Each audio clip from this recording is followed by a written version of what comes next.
मतदाता सूची का सर्वे कर रहे 2 महिला और एक युवक को सिविल लाइन पुलिस लाया गया, जहां पर कांग्रेसियों के द्वारा यह आरोप लगाया गया, जिसमें तैयब हुसैन, जावेद मेमन और बड़ी संख्या में कांग्रेसियों ने पहुंचकर सीएसपी संदीप कुमार पटेल को शिकायत पत्र सौंपा है, जिसमें बताया है कि यह जो मतदाता सर्वे है वो पूरी तरह से फर्जी है।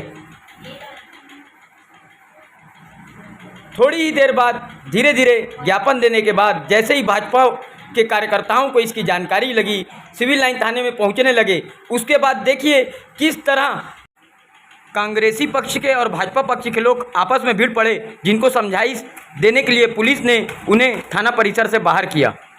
वहीं पर दोनों को अलग अलग कर समझाइश भी दी गई और शांत कराया गया इस मामले को। भाजपाई और कांग्रेसी आपस में थाने के अंदर ही भीड़ पड़े। आखिरकार पुलिस को द्वारा दोनों पक्षों के लोगों को बाहर खदेड़ना पड़ा, जहां पर तीखी नोकझोंक के बाद पकड़ा पकड़ी की भी नौबत आ गई। वहीं पर अपनी मर्यादा भूलते हुए शिकायत मिली कि दोनों पक्षों के लोगों ने थाना परिसर के अंदर ही आपस में आरोप प्रत्यारोप का खेल शुरू कर दिया। पास जा रहे हैं और उनसे व्यक्तिगत उनकी जानकारियां ले रहे हैं। जो लोग मतदाता सूची में जिनका नाम है उन पे वो आपत्ति कर रहे थे कि ये लोग तो यहाँ पे नहीं रहते हैं, इनका नाम क्यों नहीं कटा है, इनका नाम कट जाना चाहिए।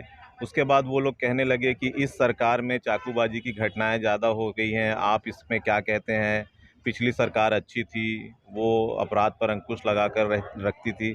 इन सब चीज़ों को जब उन्होंने पूछा तो लोगों ने हमें कॉल किया, क्योंकि मैं वहाँ पे जनप्रतिनिधि हूँ, मेरे साथ जावेद मेमन जी हैं, ब्लॉक अध्यक्ष हैं, उस बूथ में रहते हैं।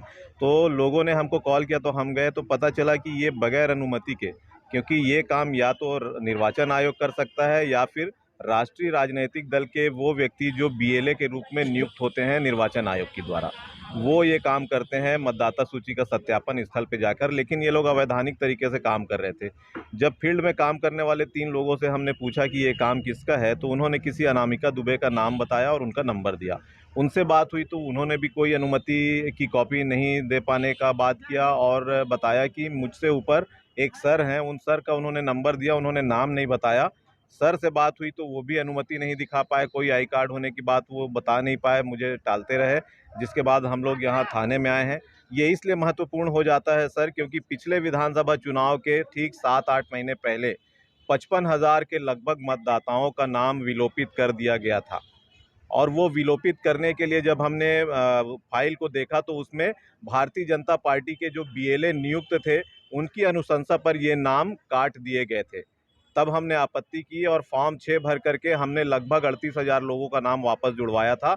और उसी तरह की साजिश एक बार फिर से भारतीय जनता पार्टी के लोग कर रहे हैं। इसलिए हमने इसे गंभीरता से लेते हुए आज सीएसपी साहब को, टीआई साहब को इसकी शिकायत की है और इस पर जांच की मांग करते हुए जो 3 लोग आए हुए हैं उन पर कार्रवाई की हमने मांग की है।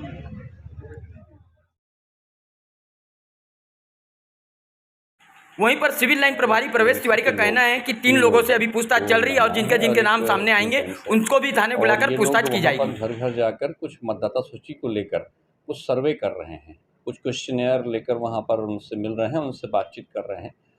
तो उनको लाया गया है यहाँ पर और उनसे बातचीत की जा रही है, पूछताछ की जा रही है कि वो लोग किस संस्था को बिलोंग करते हैं और उनके पास इस तरह से मतदाता सूची के आधार पर सर्वे करने का क्या अधिकार है। तो उन्होंने जो नाम बताए हैं उनको तलब किया गया है, यहाँ पर पूछताछ की गई है। ऑल इंडिया मीडिया एसोसिएशन के नाम से उनके पास एक कोई बात की जा रही है, तो उनको बुलाकर यहाँ पे तस्दीक की जा रहा है और पूछताछ के आधार पर जो सत्यता आएगी उस हिसाब से अग्रिम वैधानिक कार्रवाई उनके खिलाफ की जाएगी।